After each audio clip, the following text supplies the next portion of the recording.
Good morning, Pattaya, avec des images de ma petite fille qui va à Koh Larn sans son grand-père. Ceci pour répondre à tous ceux qui s'inquiètent gentiment de ma santé. Et bien voilà, ça fait 3 mois que je suis bloqué à la maison avec un zona, les spécialistes de la pression.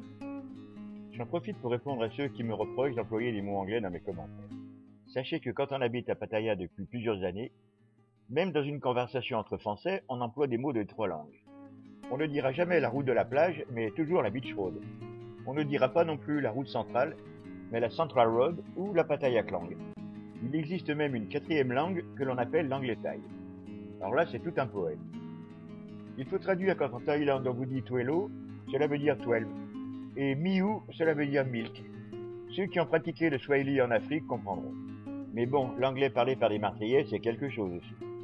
Et par le reste de la France aussi d'ailleurs, dont je fais partie. Bon voilà, ceci dit, les travaux sur la succumvite vont bon train, et les automobilistes continuent de s'arracher les cheveux par poignées. La pose de ces gros tuyaux va compliquer encore le bazar.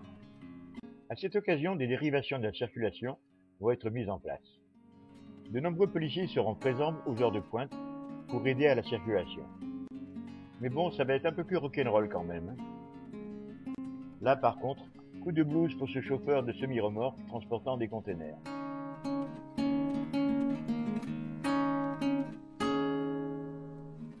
Le chauffeur a expliqué qu'une voiture, en utilisant un U-turn, lui a coupé la route et que pour l'éviter, il a freiné brusquement et a perdu le contrôle de son véhicule.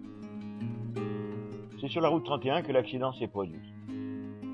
Son chargement, 2 containers ont bloqué un long moment la route. Le chauffeur lui-même est légèrement blessé et puis le camion est dans un très mauvais état. Tentative d'intégration de l'armée thaïlandaise. Un groupe d'adolescents musulmans et bouddhistes des provinces musulmanes du sud de la Thaïlande font un stage à la base navale de Satay.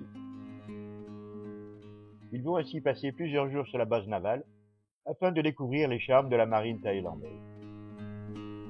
Les autorités espèrent ainsi que ces jeunes gens pourraient dans un futur proche intégrer la marine royale, ce qui serait le début d'une intégration.